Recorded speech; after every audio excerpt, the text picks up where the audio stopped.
Hello everyone, welcome back. This is Teacher Rayven. You're here at Teacher Rayven Vlogs. I would like to thank, first and foremost, those who already subscribed to the channel and to all those who followed the Facebook page, Teacher Rayven.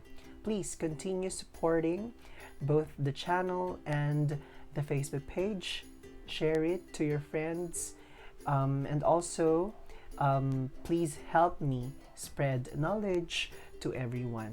And I would also like to thank those who send me personal messages that give me feedback and comments, suggestions, and those who ask questions.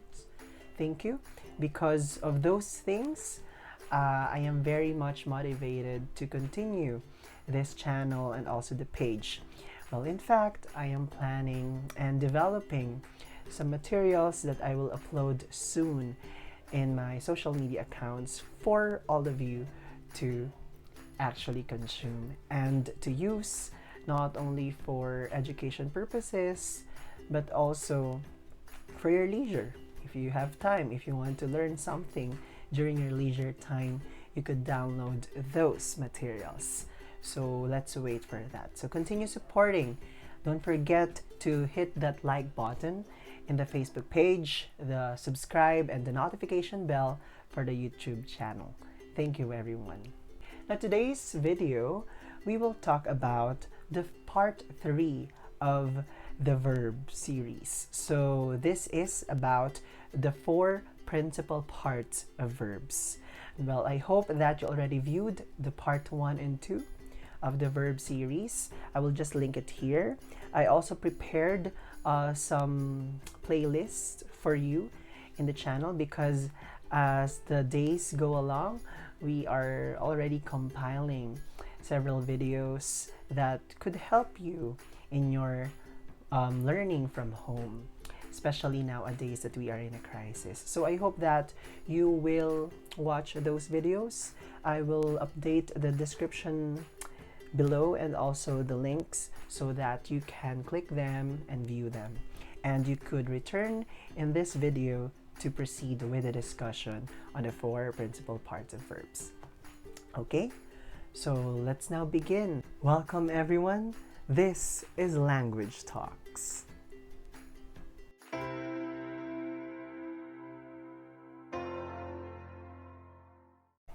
So last time we talked about the different kinds of verbs. You have your action and linking, and also the clarification of what helping verbs are. Okay, so today, just like what I said in the introduction, we will talk about the 4 principal parts of verbs. So we have the present participle, the past, and the past participle.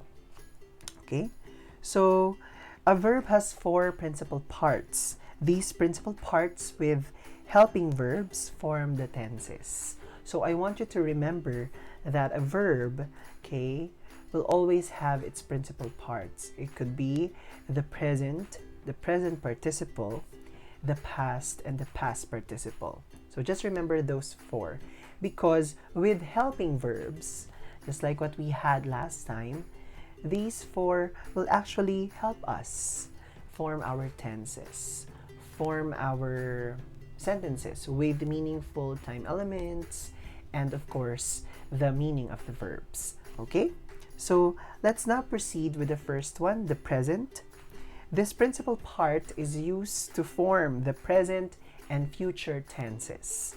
So remember the 2 tenses. You have the present and the future tenses. Well, actually, in the next videos about verbs, because just like what I said in the first part of verbs, we will have a very large number of verb videos.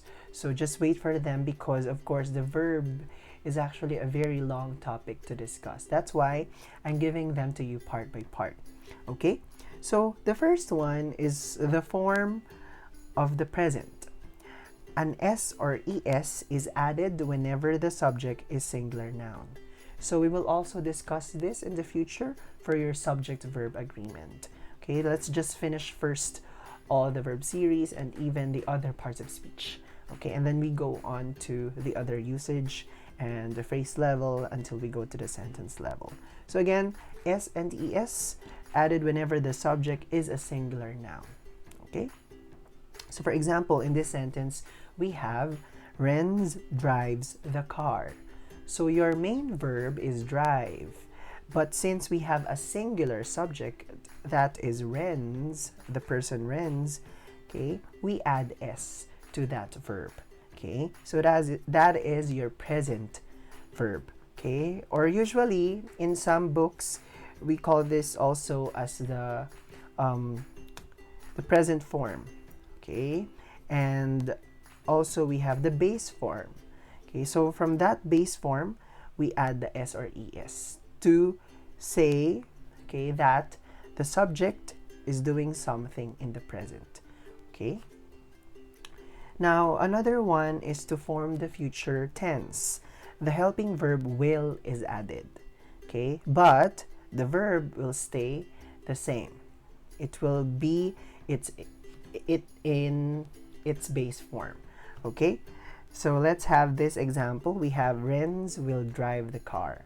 So remember, even though you have Renz as the subject, a singular subject, you did not change the word drive to drives, but rather, if you want to say that it is in the future tense or in the future time, you just add will and retain the base form of the verb drive. Okay, so you have here Renz will drive the car. So that is your present, your first principal part. Okay, now let's move on to the next one, your present participle. So for the present participle, this principal part, usually in the form of verb plus ing at the end, is used with various helping verbs to produce progressive forms.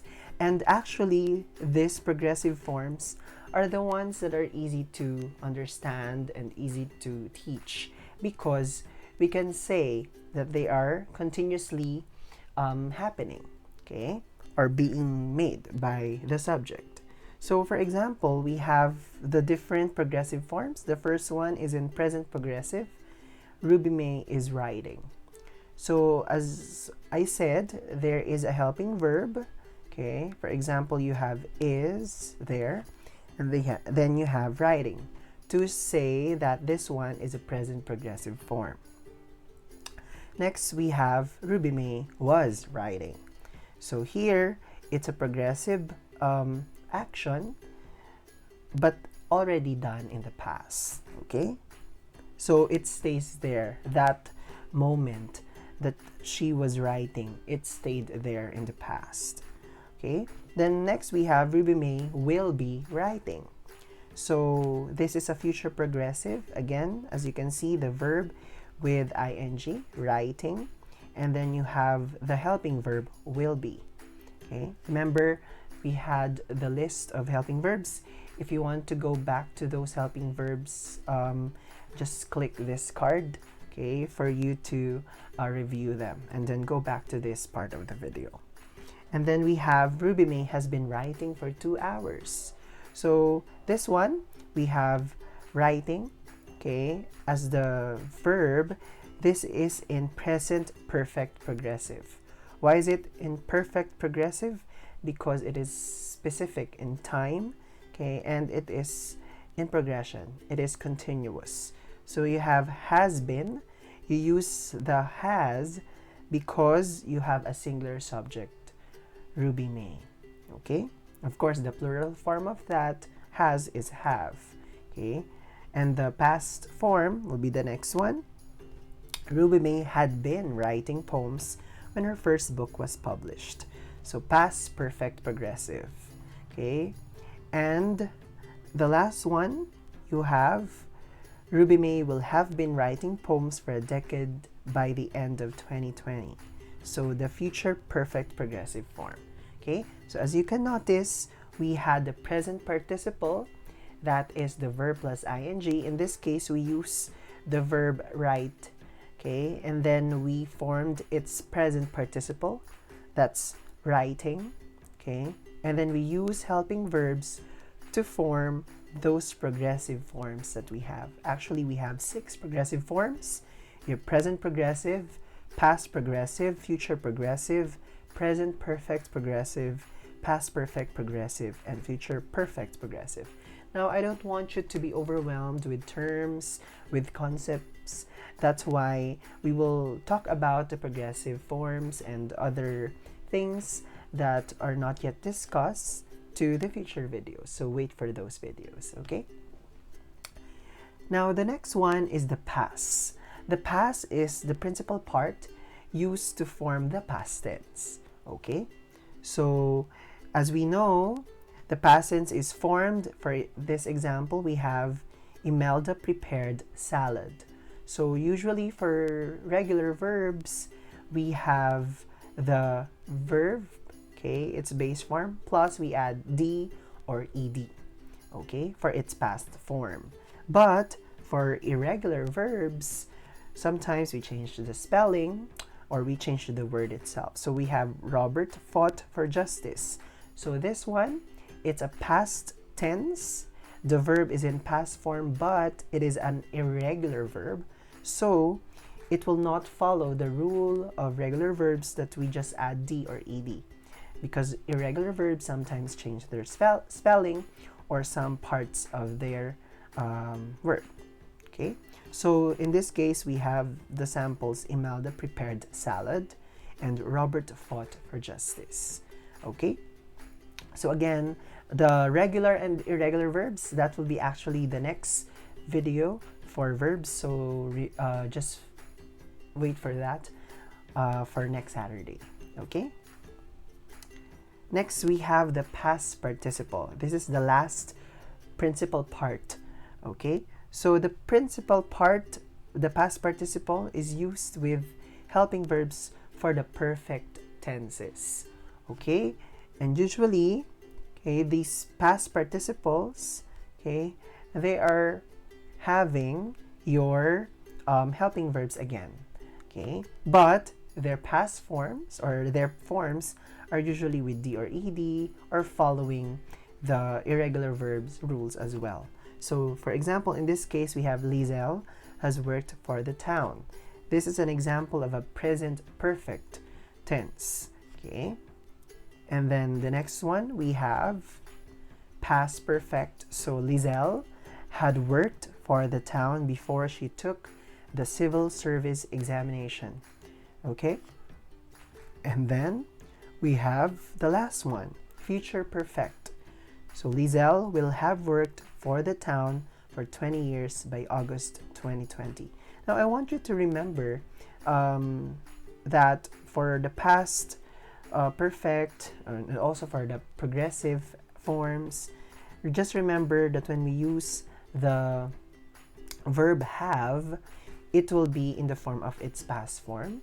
It's in the had form.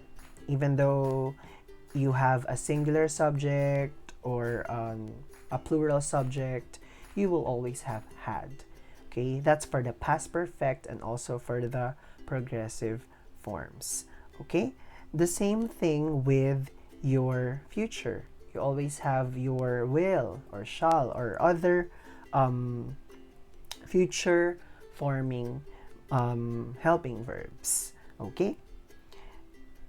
And for the present, just remember that you have to consider the singularity and the plurality of the subject.